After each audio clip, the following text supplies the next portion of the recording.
Welcome to channel final try. आजच्या व्हिडिओमध्ये आपण इंटिग्रेशनचा पुढचा टॉपिक बघत आहोत. त्याचं नाव आहे इंटिग्रेशन बाय पार्शियल फ्रॅक्शन.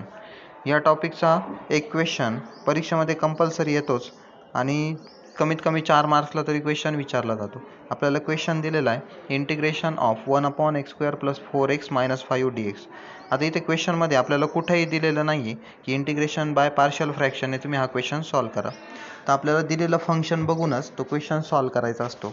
तर आता क्वेश्चन कसा ओळखायचा, डिनॉमिनेटरला टर्म असते, जी काही टर्म आहे डिनॉमिनेटरला तिचे फॅक्टर पडतात की नाही ते चेक करायचं आणि जर फॅक्टर पडत असतील तर तो आपण पार्शियल फ्रॅक्शन इक्वेशन सॉल्व करू शकतो.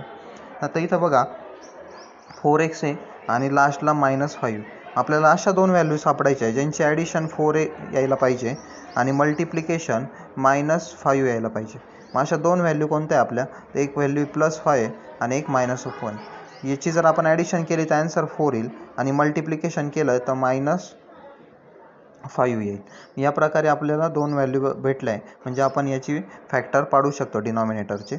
मग आता मी काय केलं आहे, दोन्ही व्हॅल्यू अशा पद्धतीने आपल्याला लिहायचे आहे. 1 पहिला फॅक्टर आहे आपला +5 आणि दुसरा फॅक्टर आहे -1. 1/x + 5 आणि दुसऱ्या ब्रॅकेटमध्ये x - 1 dx. अशा पद्धतीने लिहिलं. आता त्यानंतर आपण पार्शियल फ्रॅक्शनने हा क्वेश्चन सॉल्व करणार आहे. पार्शियल फ्रॅक्शनने सॉल्व करायच्या वेळेस काय करायचं, ही जी टर्म आहे ॲज इट इज LHSला लिहायची, इंटिग्रेशनचं साईन काढून टाकायचं. त्यानंतर a/ फर्स्ट ब्रॅकेट लिहायचा, b/ सेकंड ब्रॅकेट लिहायचा आणि मध्ये या दोघांच्या नेहमी प्लस करायचं आणि याला इक्वेशन नंबर 1 द्यायचं. नेहमी प्लसच असतं इथे, याला इक्वेशन नंबर आपण 1 देणार. त्यानंतर काय करायचं, क्रॉस मल्टिप्लिकेशन. LHSला न्यूमरेटरला जी टर्म आहे ती ॲज इट इज ठेवायची. बघा ॲज इट इज 1 इथं ठेवलं आहे मी. त्यानंतर क्रॉस मल्टिप्लिकेशन केलं, a × this term b × this term. त्यानंतर ह्या दोन्ही टर्म मी इथं लिहिल्या, a आणि b मध्ये आपलं प्लस, याला इक्वेशन नंबर 2 द्यायचं. नेहमी हीच प्रोसेस आपण फॉलो करणार आहे प्रत्येक क्वेश्चन सॉल्व करण्यासाठी या टाईपचा. त्यानंतर आता आपल्याला a आणि b ची व्हॅल्यू फाइंड करायची असते. ती फाइंड करण्यासाठी काहीतरी सबस्टिट्यूशन करायचं. गिवन आपलं जे काही इक्वेशन आलं आहे इक्वेशन नंबर 2, त्याच्यामध्ये एक्सच्या जागी मी आता 1 पुट करणार आहे. मी इथं प्रत्येक ठिकाणी एक्सच्या जागी 1, एक्सच्या जागी 1 हे सॉल्व करायचं. a आणि b ची व्हॅल्यू आपल्याला भेटते. हे सॉल्व केल्यानंतर मला b ची व्हॅल्यू भेटली 1/6. त्यानंतर x = -5 मी पुट करतो आहे गिवन इक्वेशन नंबर 2 मध्ये.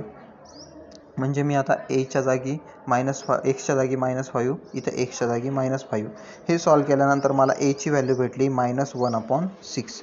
a आणि b ची व्हॅल्यू भेटल्यानंतर आपल्याला ही व्हॅल्यू इक्वेशन नंबर 1 मध्ये टाकायची. इक्वेशन नंबर 1 काय होतं आपलं, बघा हे आपलं इक्वेशन नंबर 1 आहे इथे.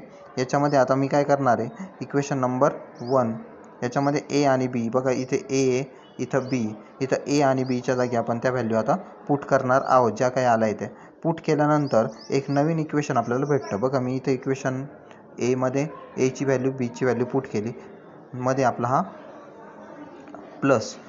त्यानंतर आता इंटिग्रेशन घ्यायचं आपल्याला. इंटिग्रेशन घेताना मग LHSची व्हॅल्यू, LHSला इंटिग्रेशन ही कॉन्स्टंट व्हॅल्यू बाहेर आली, उरलेला इंटिग्रेशनचं साईन टाकायचं.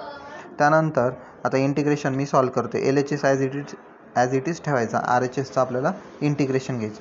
1/6 कॉन्स्टंट आहे बाहेर आला, 1/6 इथे पण कॉन्स्टंट आहे बाहेर आला. ब्रॅकेटमध्ये काय उरलं, इंटिग्रेशन काय उरलं, 1/1 सॉरी इथं x आहे, इथं या टर्मला इथं x आहे, x + 5 आणि x - 1. याचं आपल्याला integration he log of x + 5 upon derivative of x + 5.